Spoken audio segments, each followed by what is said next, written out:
Intrepid Makers. I am your host, Todd Schnick. This is going to be a cool conversation. We're talking about plant floors and augmented reality. Should be a pretty interesting conversation. I think you're going to be quite fascinated by it. I'm joined today by Bob Meads. He's the CEO of iQagent. Bob, welcome to the show. Hi, thank you, Todd. I'm glad to be here. Well, I'm glad to have you. Thanks for stopping by and joining us. I know you're a busy fellow launching this new cool company, and so I appreciate the time and joining us. Before we get into a conversation around iQagent and all the interesting things that you're doing for that plant floor, take a quick second to inform the audience a bit about you and your background. Absolutely. I started out in the Navy. I was a submariner for 7 years doing electronic surveillance. I worked on navigation systems for missiles and things like that. Loved science, loved technology. And when I got out, that translated to computers and manufacturing. I worked for NEC as a production engineer down in McDonough. And that also translated going to one of the biggest automation companies in the world, Siemens. Worked with those guys for a while and got my chops in SCADA, HMI, PLC type stuff. And so I started iQuest, which is an automation solution provider. And we deal a lot, mostly with Siemens, but with other manufacturers. And you know, for 17 years we were doing PLCs and automation, robots, you name it, conveyance systems, and I just fell in love with that automation. And so when tablets came out, when the iPad came out, we ran around, wow, this is really great. So we looked for uses on the plant floor because we felt like the uptake of this new technology would be faster than, say, wireless or laptops had been. The plant floor was really progressing. So we came up with this idea for for iQagent to use these tablets. So. All right. Well, let's go deep on iQagent. So first of all, tell us a bit of the background and how you developed it, and that probably is informed by some of the work you did at iQuest.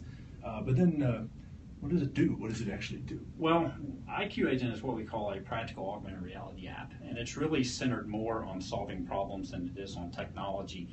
And I always say the litmus test of a great augmented reality app is you don't notice that it's augmented reality. You're caught up with the usability of the tool. So when iPads came out, we were looking at what to do with them, and we thought about doing a SCADA client or getting data out of the automation system, but we realized everybody was going to do this. This is not something new.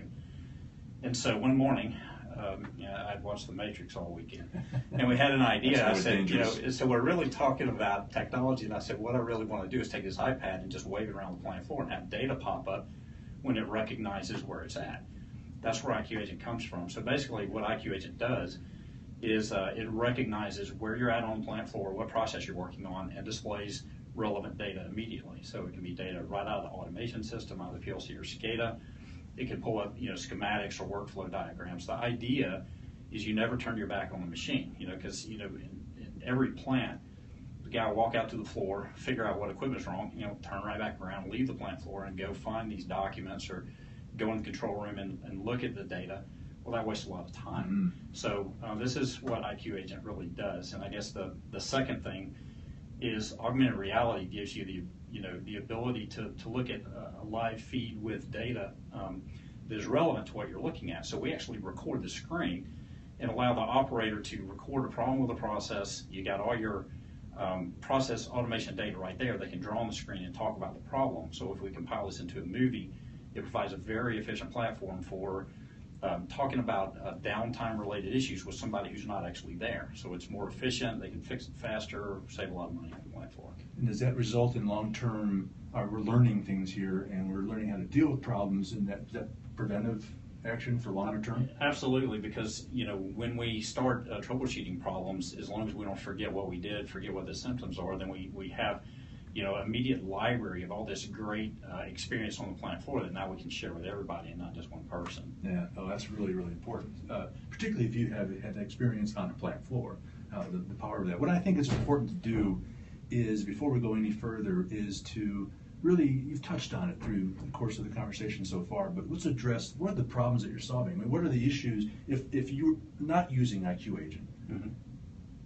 What's happening? What when you come in there and install this solution, what problems then begin to solve? I mean, you've touched on it, but I want to be sure the audience is real clear on the problems and challenges you're overcoming with this. Right, that's a fantastic question. It's my favorite question, because I feel that anyone purchasing a solution for the plant floor, they're interested in ROI being expressed in terms of integers and not emotions. It's got to translate to money.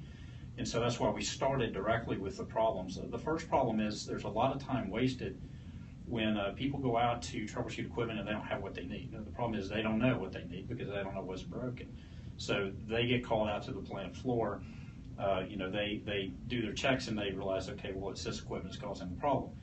Well, they can't bring all the schematics and all the workflow diagrams.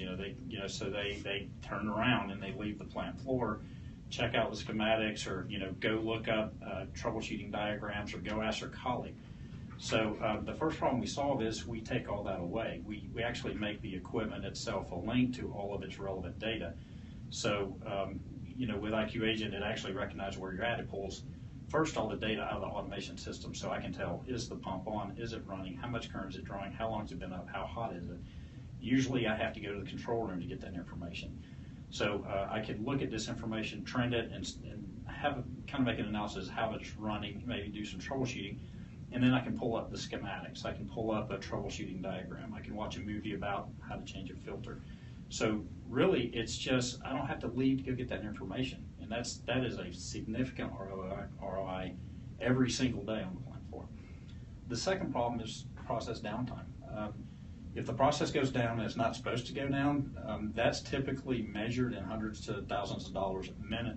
If you go out on production floor, you can ask any worker, what's your number? At NEC, my number was $764 a minute. If we went down, that was the number on everybody's mind. So communication is an issue, and it's an issue because the people operating the lines are not engineers, right? So there is an education gap between them and the people that fix the machines, and that's fine. But a lot of times the users don't know what information is important to report about a problem. They can't just call up and say, hey, I think the current's too high, it's tripping a breaker. They just say, hey, the thing's moves and making a noise and now it smells smoke. So the ability to communicate very effectively between different education levels in the plant about downtime is very important. So instead of explaining or typing out, which is going to take a long time over traditional channels like text or phone or email, we have the ability to show them the problem as if they were there. And we don't have to translate it through our brain. We can just show exactly the problem using the tablet. We just hit record. We show the process. We get the audio from the process. We have data from the SCADA PLCs right there, so you can see real time what those values are. If something's happening in the process that the operator needs to draw attention to, they can draw right on the screen, circle it. Hey, look, when this happens, the circuit breaker is opening. And then we just record this. So it's a much more perfect means of communication about these downtime issues because they have to get fixed faster. And if the resource who's supposed to fix it is not there, then that's a problem, because today they have to wait on them to come back. Well, $100 a minute times, 30 minutes, an hour, that's a lot of money. So we're trying to reduce that. Yeah, well, that's critically important, obviously. And it doesn't sound like you need an MIT degree to be able to operate the system. Absolutely not. It's the configuration is drag and drop. Basically, we work on the concept of points of interest in the plant. It's kind of like Google. You go to Google, say, show me hotels near me, all this stuff. Yeah, absolutely. So what we do is we define, we have software that defines what we are interested in the plant, and then it's just a drag and drop interface. We drag and drop from the automation system over, say, OPC. We can go to production databases like Oracle, SQL, build web forms as drag and drop, and then we use QR codes to identify the equipment. It's really the best, most effective solution that's non-invasive, and we've looked at every single way. And so all we have to do is just put these QR codes out, and then the user, they just point, it pops up the data. They don't have to think about it. There's no menu system. Very easy to use. Yeah, fantastic. This idea of data, you talk about collecting data and making it available where you need it, when you need it. It doesn't get any more real time than this. It doesn't sound like. This is a problem not just in manufacturing, it's across all of business and healthcare and everything. It's never been easier to collect data. Right. But we're still way behind, in my view, about doing anything actionable and meaningful with it. Mm-hmm. And so I guess two questions is I think you solve that problem because you on the spot in real time will give someone information that they can make a quick decision and remove that downtime issue, which is critical on a plant floor, certainly.